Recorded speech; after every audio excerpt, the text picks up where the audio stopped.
Bueno, mire, para cierto tipo de lectores o de lectoras, esta novela, El otoño del patriarca, pues fue una sorpresa y en muchos casos un desencanto o una sorpresa desencantada.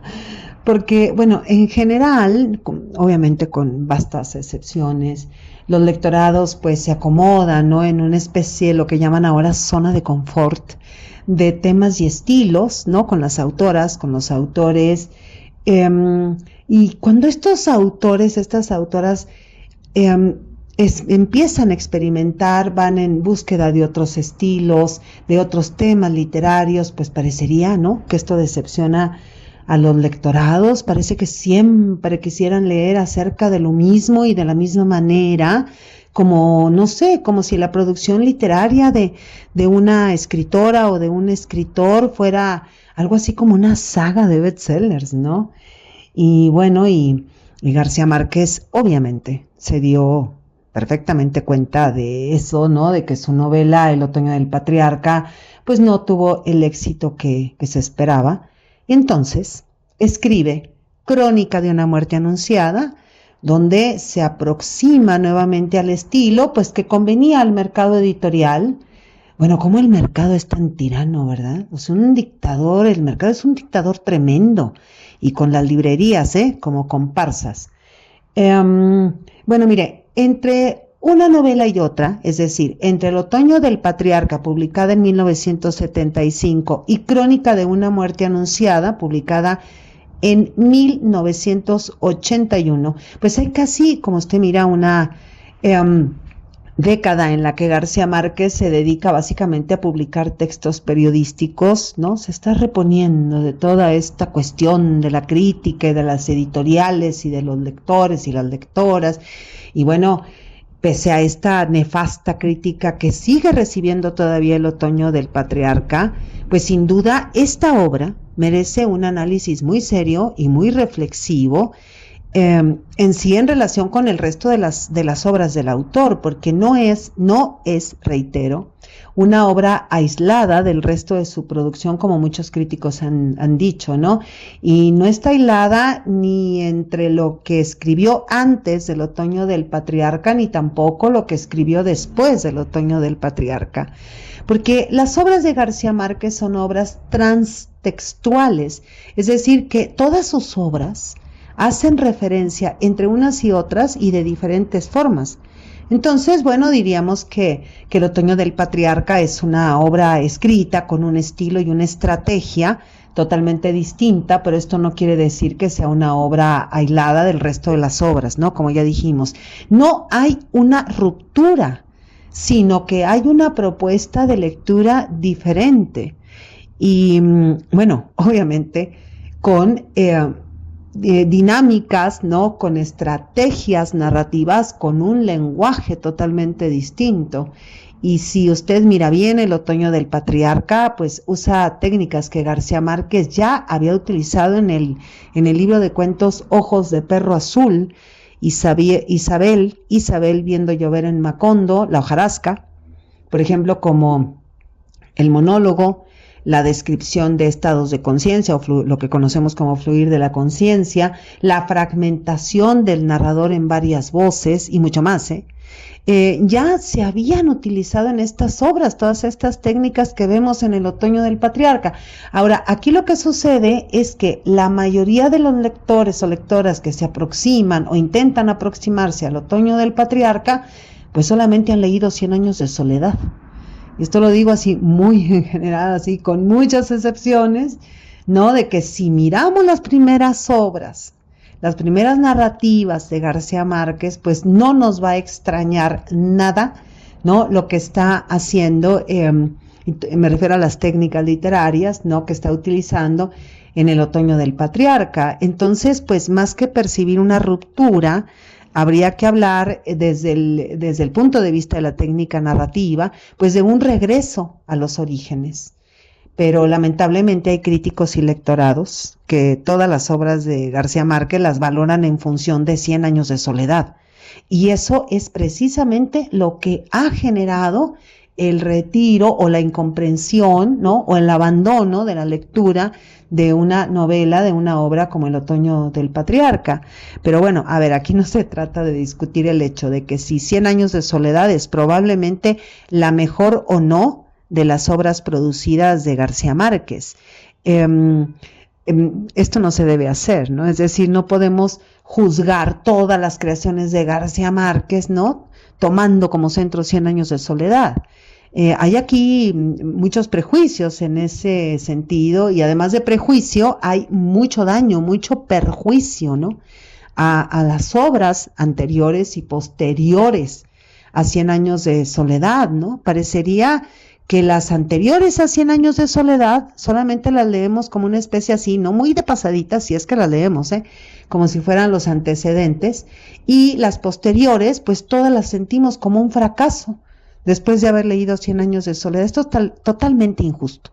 Incluso las que, en muchos casos, las que fueron publicadas después de 100 años de soledad, como es el caso del otoño del patriarca, entre más, pues son simplemente ignoradas. No se venden, no se leen, no se recomiendan, ¿no? Como decíamos, El otoño del patriarca, o como Crónica de una muerte anunciada. ¿Qué me dice usted del general en su laberinto, por ejemplo, no? Bueno, esto es muy triste y además es muy injusto. Me parece que tenemos una tremenda deuda con García Márquez, Y bueno, tal vez tenga cierta razón Borges cuando afirma que los buenos lectores son ave aún más rara que los buenos escritores. Bueno, en El otoño del patriarca nos encontramos pues con temas ya conocidos, el tiempo, la realidad, la soledad y más, ¿no? Pero estos temas están subordinados al tema del poder, el problema, la problemática del poder, el mito del poder, la soledad del poder, es decir, cómo va desarrollando, ¿no? Todo este tema García Márquez y en varias obras reflexiona sobre el poder, situaciones y personajes, ¿no? Como el pueblo, su resistencia, en este caso, un ejemplo, la resistencia, ¿no? Al entierro del médico en la hojarasca. Esta obra se la recomiendo mucho. Cuando García Márquez era entrevistado acerca del supuesto fracaso del otoño del patriarca, ¿no? Le preguntaban y decía, ¿usted ya leyó la hojarasca? Y entonces esa era su respuesta, usted ya leyó la hojarasca, porque si usted no ha leído la hojarasca, pues entonces no vamos a entender esas situaciones de los personajes y tampoco vamos a entender muchas de las técnicas, ¿no? O por ejemplo, también lo vemos, ¿no? Este asunto del poder, esta problemática del poder en el coronel Aureliano Buendía, en el corregidor don Apolinar Moscote, que nos fascina en 100 años de soledad, pero también está en el alcalde de el texto La mala hora, la obra La mala hora, don Sebas, ¿no? Ese alcalde, bueno, en el coronel no tiene quien le escriba, ahí está don Sebas. También vemos a la mamá grande en los funerales de mamá grande. Pues vemos que García Márquez es muy constante en su interés sobre la idea del poder, sobre los mecanismos del poder, y mire, aunque esté en varias de sus obras, este tema en particular, me refiero a su culminación como centro, ¿no? A su gran clímax, ¿no? A su epicentro, pues obviamente está en El otoño del patriarca, que más que una novela es una grandiosa y extraordinaria indagación sobre el origen, los mecanismos, las consecuencias del poder. Y bueno, acerca de esa indagación, mire, es muy útil el ensayo de Erich Fromm titulado Anatomía de la destructividad humana. Anatomía de la destructividad humana. Es una lectura recomendadísima, sobre todo si queremos estudiar acerca de la violencia y de cómo la violencia es usada para el poder y obviamente, bueno, desde un punto de vista antropológico, sociológico, psicoanalítico. Erich Fromm pues analiza, entre otros, el actuar de Heinrich Himmler, Adolf Hitler, hay que decirlo así, ¿no? Con un tono muy de poder. Adolf Hitler y Joseph Stalin. Tremendo esto, tremendo. Bueno, entonces veamos cómo se hila o cómo García Márquez va desarrollando el tema del poder y voy a tratar de hacerlo muy rapidito. Bueno, eso espero, porque ya sabe que los tiempos del podcast son tremendos. Bueno, el tema del poder aparece por primera vez en la hojarasca. Las técnicas literarias de las que hablamos ya están en los primeros cuentos, pero el tema del poder a partir de la hojarasca, ¿no? Es decir, a través del enfrentamiento del coronel con el resto del pueblo, pues debido a su empeño de enterrar el cadáver del médico, y el pueblo pues no quiere eso, ¿no? Se resiste a eso porque tiene que recibir un castigo, ¿no? Entonces, en la hojarasca el poder está encarnado por el pueblo. Imagínense, la tiranía de la opinión pública, la tiranía, incluso la violencia, del poder colectivo. Y esta misma perspectiva también la encontramos en cuentos como La viuda de Montiel o La siesta del martes, y también lo encontramos en los funerales de Mamá Grande. Es decir, estamos hablando del ejercicio colectivo del poder frente al poder del sujeto.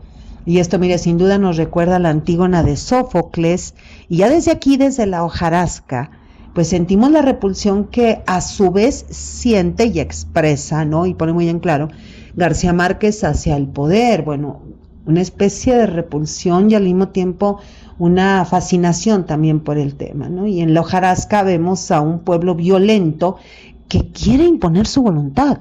Y es muy interesante cómo García Márquez, que en García Márquez esa repulsión que siente hacia el poder es por el uso de la violencia.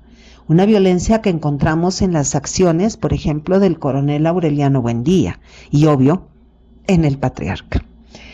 Por supuesto que esa violencia es, mire, muy, muy evidente en el coronel, no tiene quien le escriba. O sea que vamos aquí, ¿no? Vemos aquí por lo menos 3 tipos de poder. El poder del pueblo en la hojarasca, el poder de un solo individuo en el otoño del patriarca, y el poder de la administración de Estado en el coronel no tiene quien le escriba. Entonces vemos que García Márquez repudia en sus obras el poder basado en la violencia y en la riqueza, mucho más que el poder colectivo, porque la colectividad siempre es muy ambigua. Y bueno, entre más inaudito sea el poder ejercido en provecho propio, pues más exige un alto precio.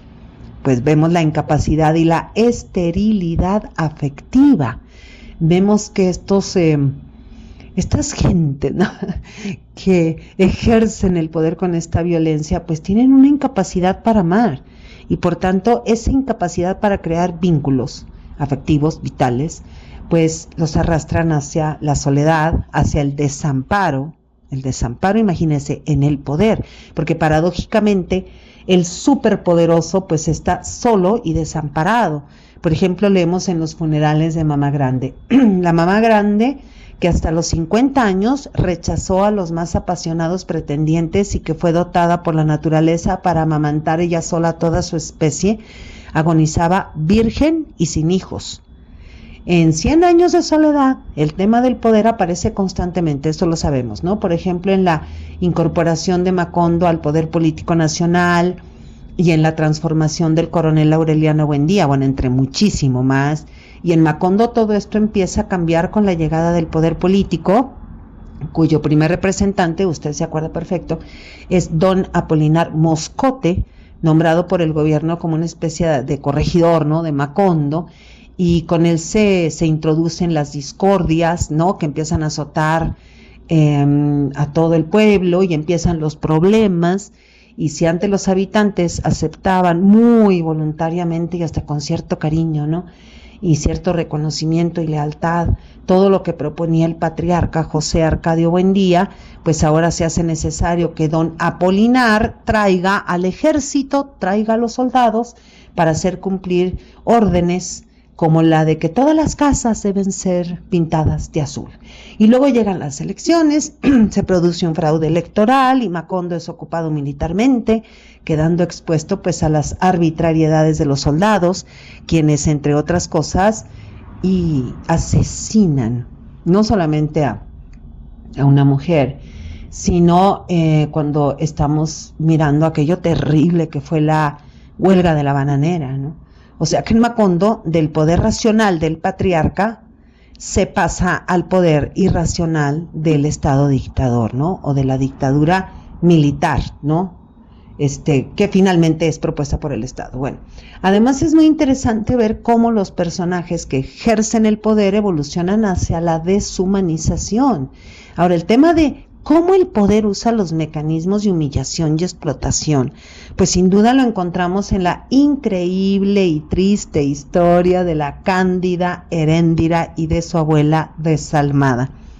Es que a mí me encantan estos títulos, ¿no? Que usa larguísimos a veces García Márquez, la increíble y triste historia de la cándida Heréndira y de su abuela desalmada. Bueno, Heréndira es prostituida por su abuela para cobrarse una deuda, y Heréndira debe acostarse con una gran cantidad de hombres diariamente, pues mientras se encuentra, imagínense, encadenada a su cama, pues para evitar que se escape, ¿no? Entonces parece como si García Márquez quisiera aquí mostrarnos a nivel individual, a través del caso de Heréndira y su abuela, pues las terribles relaciones de poder, de explotación y de humillación que después nos va a mostrar a un nivel social en El otoño del patriarca. Ahí no lo muestra. Esta maravillosa obra, El otoño del patriarca, publicada, ya lo dijimos, en 1975, y que, bueno, como ya se dijo, es desde el punto de vista del tema del poder, pues sin lugar a dudas, mire, sin lugar a dudas, la obra más importante de García Márquez.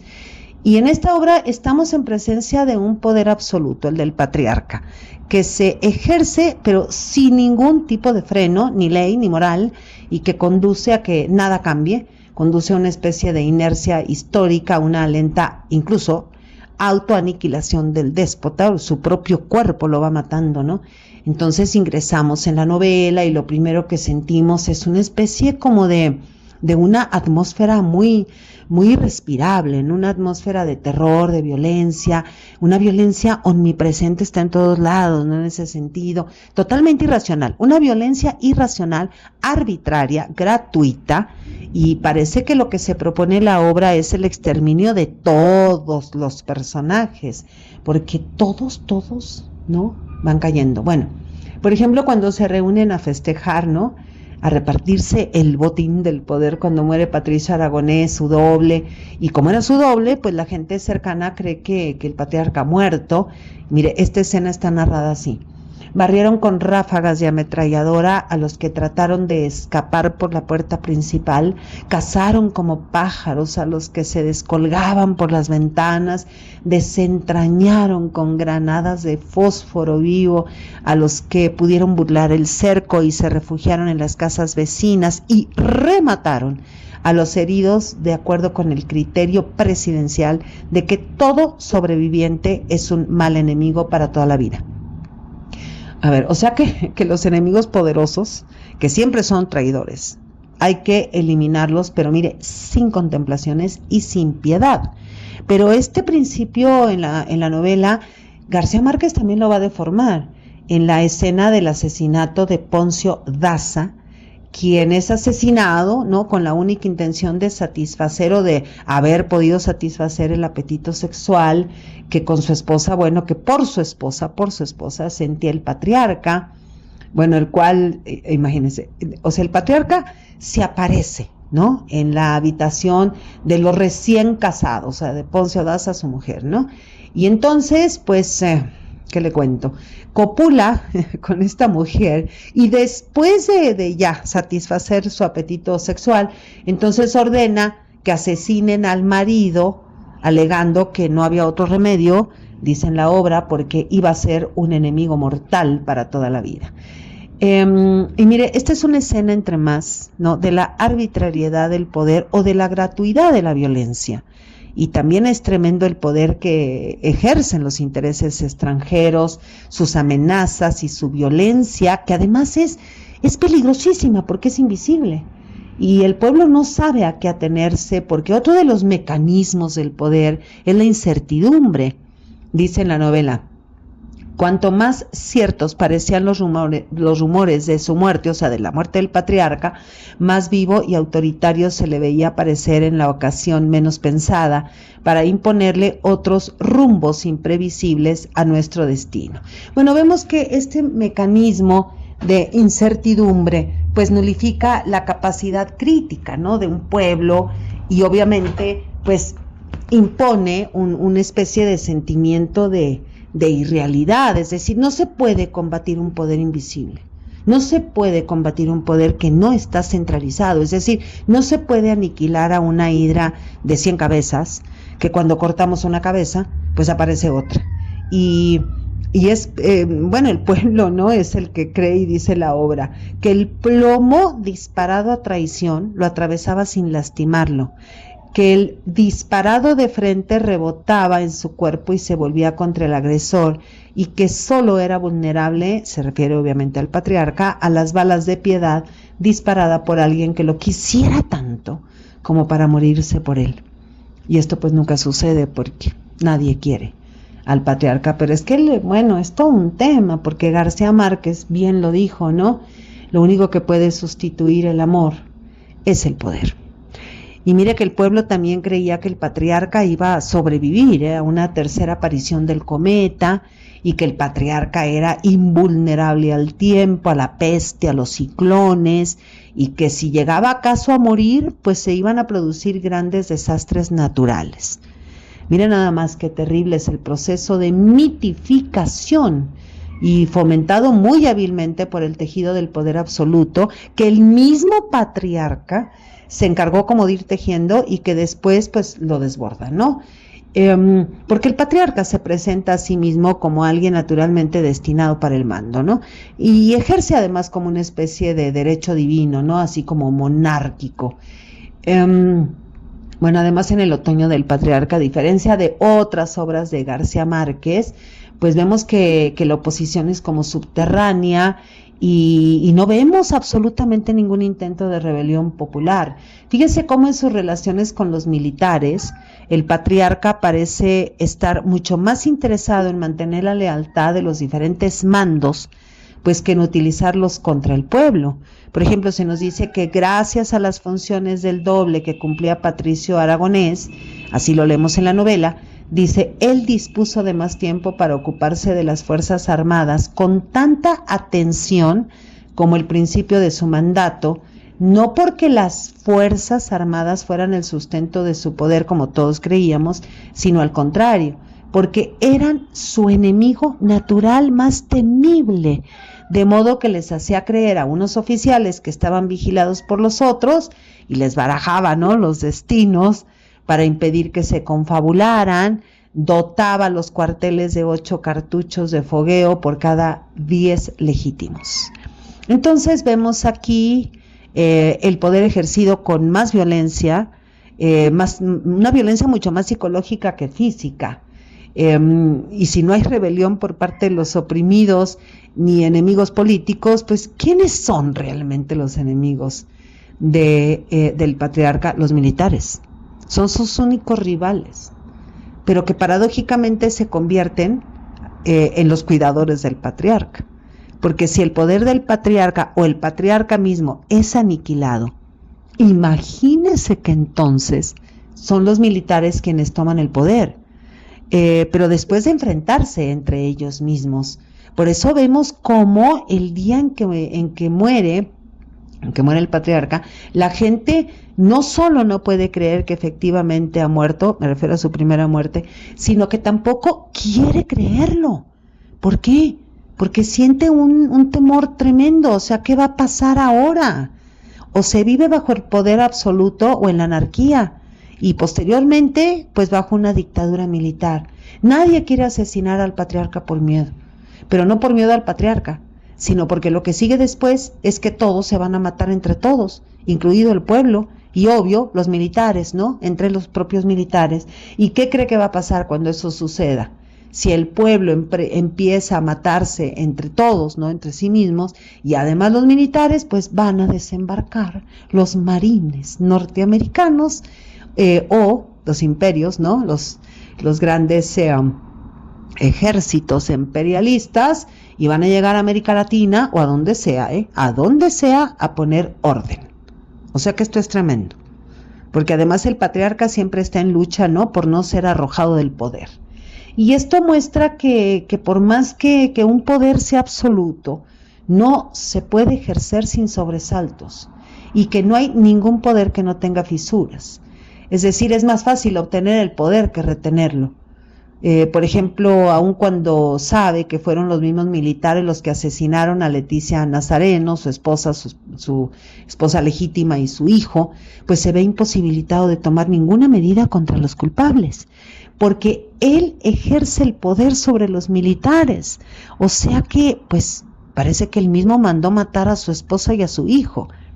O cuando se enfrenta, ¿no?, el problema de los niños raptados para que no revelen el fraude de la lotería, pues un problema que él ignoraba que existía y que en un principio pues pensó en investigar, ¿no?, a ver quiénes son aquí los responsables, pero pues los responsables y los culpables son los militares.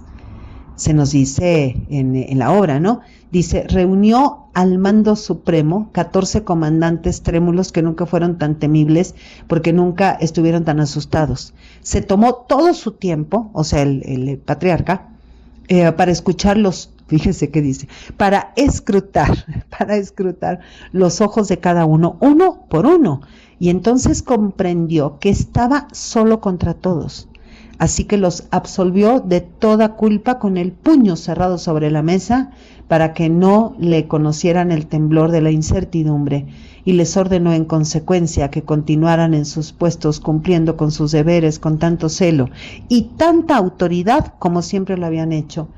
Dice, porque mi decisión superior es irrevocable, es que aquí no ha pasado nada, se suspende la sesión. Yo respondo.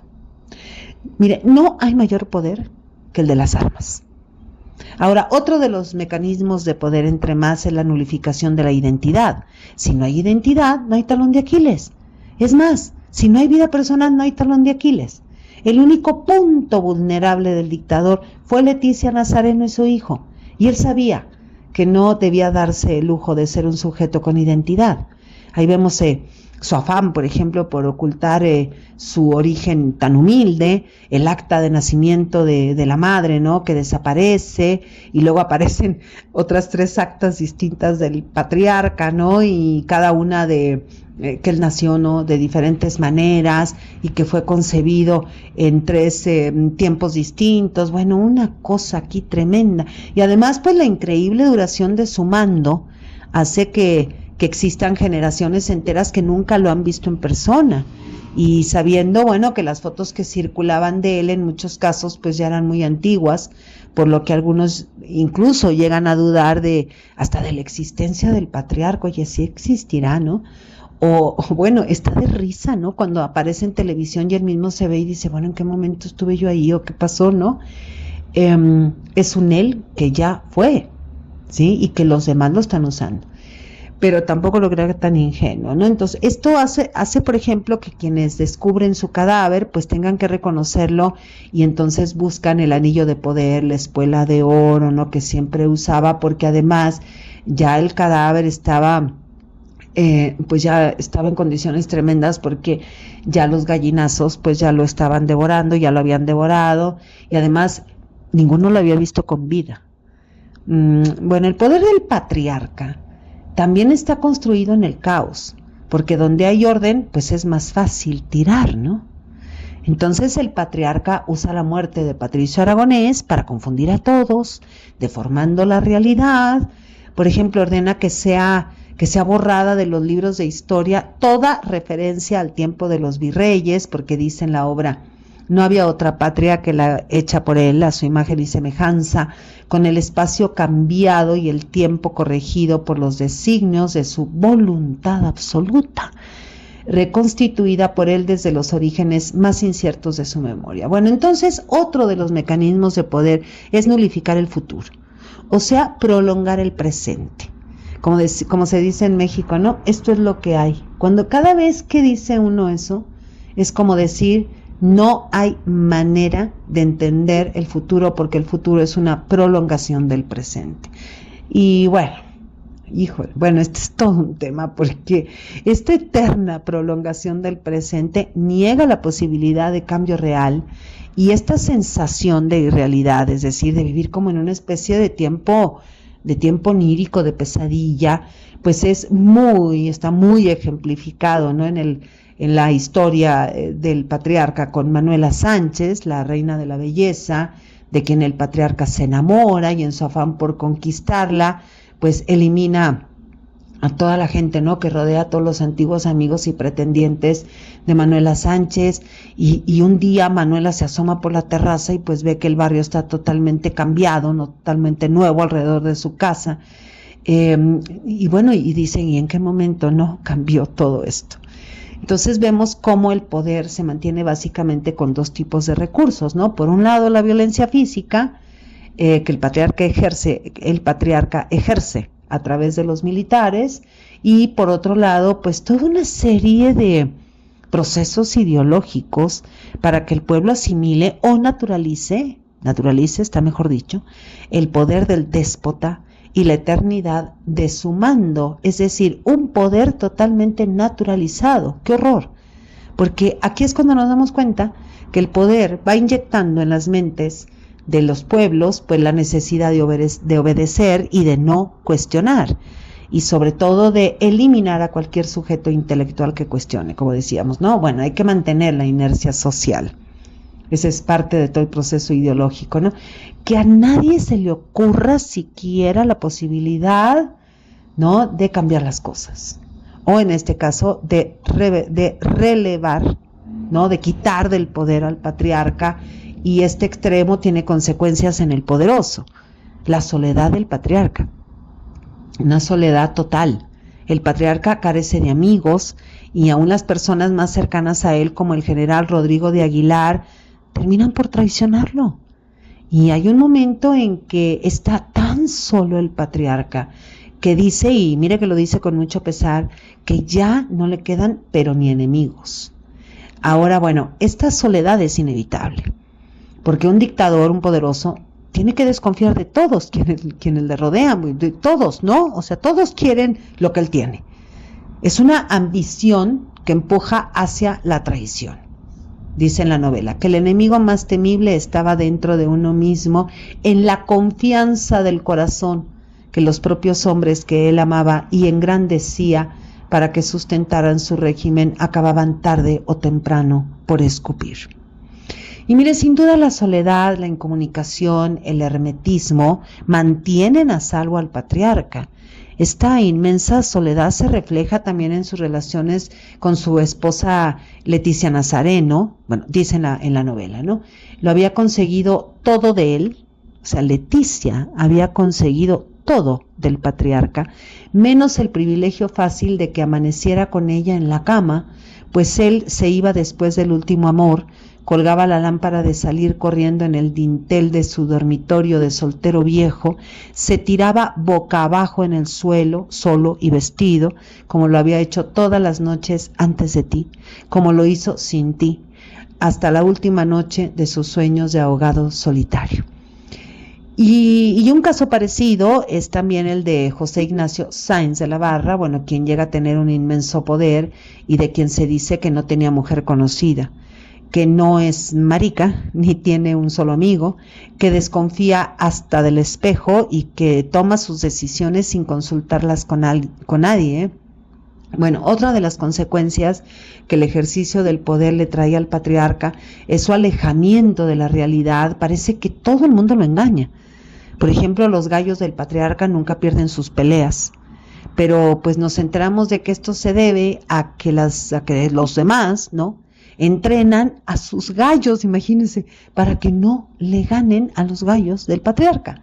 Y bueno, esto también va a suceder en el juego, ¿no?, del dominó, en donde él mismo se lamenta que quién se va a atrever a ganarle. Bueno, pero es que el asunto también aquí está terrorífico, porque cuando alguien se atreve a ganarle, pues ahí se despide de la vida, ¿no? Incluso él mismo decía que hacía trampas, ¿no?, para él mismo perder. Pero la gente se aterrorizaba con esto. Y también hay quienes se interesan, ¿no?, en aislar al patriarca de la realidad. Bueno, y el mejor ejemplo de este tipo de engaño es lo que sucede cuando ya muy viejo, ¿no?, ya muy senil, se interesa sexualmente por las niñas, por las colegialas, ¿no? Y después de seducir a una de ellas, que mire, con esta niña mantiene una niña como de 14 años, mantiene pues unas relaciones muy extrañas, incluso parece que las mantiene durante años, porque la niña realmente llega a sentir, bueno, deja de ser niña, ¿no? Llega a sentir una auténtica pasión, y ella es sustituida por otras que no resultan ser otra cosa, ¿no? Para su decepción, pues que jóvenes prostitutas, ¿no? Del puerto, disfrazadas para que complazcan, ¿no? Todos sus gustos y sus caprichos. Pero mire, el patriarca también impone una distorsión de la realidad, como cuando ordena que las telenovelas que ve y que escucha en el radio, pues todas tengan un final feliz. Entonces hay en esta obra, El otoño del patriarca, una extraña mezcla de lucidez y engaño, como cuando al leer el periódico se da cuenta al instante de la tremenda deformación que hay en las noticias, pero pues él ignora que ese periódico solamente se edita en un solo número para que él lo lea y tenga una idea equivocada de la realidad, ¿no? De cómo está el país, de cómo está el pueblo. Hay que notar también que son pocas las ocasiones en que la realidad se le muestra totalmente y descarnadamente al desnudo, ¿no? Como sucede después de la muerte de su doble, que para él, de Patricio Aragonés, ¿no? Que para él fue un golpe tremendo, pues el ver cómo su gente estaba festejando, ¿no? Con muchísima alegría su muerte. Entonces vemos que el déspota es lúcido y también es ingenuo, pero a conveniencia propia, porque el patriarca es lúcido cuando tiene un olfato, ¿no? Y tiene una capacidad para analizar las intenciones ocultas, ¿no? Que pueden afectarlo, que pueden arrebatarle el poder. Y por otro lado, es muy ingenuo, o aparentemente muy ingenuo, cuando la irrealidad alimenta su narcisismo, como el caso de la reina de la belleza, ¿no? Y respecto al narcisismo, cuidado, porque no existe contradicción entre el inmenso poder que ejerce el patriarca y lo que parecería ser como una especie de sometimiento, ¿no? Ante Nachito Sáenz de la Barra. Bueno, eso es una estrategia de manipulación absoluta. Y mire que los narcisistas no pueden crear lazos afectivos profundos, Por ejemplo, con su madre, ¿no? Bendición Alvarado, pues el patriarca dice que la quiere mucho, muchísimo, pero la destierra de su casa. Además, le avergüenza mucho los orígenes de ella, y en todo el asunto de su anhelada canonización, ¿no? De la madre de Bendición Alvarado, da la impresión que hay mucho más orgullo, mucho más narcisismo, ¿no? Mucho más ego que amor por la madre. Y además la usa, ¿no? Usa la muerte de la madre, él anda paseando por todos los pueblos, también como un instrumento político. Bueno, y eso lo vemos aquí, que para qué le cuento, pero en cuanto a Leticia Nazareno, su legítima esposa, pues él prefiere perdonar a los asesinos antes que castigarlos, porque sabe, ¿no? En el fondo que es el ejército, y si él castiga al ejército, va a perder el poder. Y entonces, bueno, pero mire, la olvida al instante. Creo que el dolor de Leticia Nazareno y de su hijo le dura 3 días, ¿no? Y igual sucede con Rodrigo Aguilar, su más cercano compadre, y a quien no duda en matar, cuando tiene indicios de que piensa traicionarlo. Y parece, bueno, el caso más interesante es el de su relación con la niña de la que ya dijimos, la colegiala, ¿no? Y cuando él empieza a sentir algo por ella, o parece que está sintiendo algo por ella mucho más profundo que el acto sexual o que solamente el erotismo, pues la envía al extranjero en compañía de sus padres, no con una gran cantidad de oro, pero también lo hace por miedo al ejército, porque sabe que si el ejército se da cuenta, es alguien, ¿no? Total, un punto vulnerable en el patriarca, y pues la van a asesinar, ¿no? Junto con su familia. Entonces vemos a un dictador que intenta, ¿no? Intenta amar, pero que por un lado parecería que sí puede, pero por otro no debe tener ningún tipo de vínculos, ¿no? Y también vemos que su poder no es absoluto, porque el patriarca no puede doblegar a los poderes extranjeros. Entonces, si hemos leído otras obras de García Márquez, caemos en cuenta que la novela se centra casi de forma subterránea en la pasión por el mando. Y lo que favorece la pasión por mandar, pues es la ignorancia, la pobreza, la falta de conciencia histórica. Me estoy refiriendo a los pueblos, al colonialismo. Y mire, aquí añada usted un larguísimo etcétera. Es decir, que vemos a los dictadores, a los déspotas, a los patriarcas, ¿no? En esa pasión por mandar, en esa pasión por dominar. Pero solamente pueden hacerlo con pueblos ignorantes, pobres, que no tienen conciencia histórica y que están sumidos, ¿no? Ideológicamente en el colonialismo, o sea, nosotros. Bueno, ahora mire, ningún poder se mantiene, ¿no? Sin el ejercicio de la explotación y de la violencia. Y bueno, entre más discreta y legal, ¿no? Aparente ser la violencia, pues mejor. Y la explotación igual. Por eso es que al patriarca le conviene ignorar la tremenda violencia que ejerce su ejército, o la violencia que ejerce Nachito Sáenz de la Barra. Ahora, el patriarca dice que su deseo de poder comenzó con su anhelo, ¿no? De ver el mar, y esto de perder el mar es su gran derrota, ¿eh? Porque tiene que entregar toda esta, vamos a llamarle los territorios marítimos al imperialismo, porque solamente así es la única manera de mantenerse en el poder. O sea que el poder no está en el patriarca, sino en quien lo mantiene en el poder. Y quien mantiene ahí, ¿no? En el poder al patriarca, pues es muy simple, pues son los intereses económicos del imperialismo. Y ni duda cabe que García Márquez desarrolla el tema del poder de una forma muy aguda. Es que García Márquez es magistral. Y es notable cómo, partiendo de situaciones muy concretas, ¿no? Que apuntan hacia la problemática latinoamericana, llega a conclusiones universales sobre el drama del poder. Y mire, García Márquez nos presenta las falsedades de la historia y el poder de la ficción. Soy Margarita Díaz de León, Literatura en Espiral.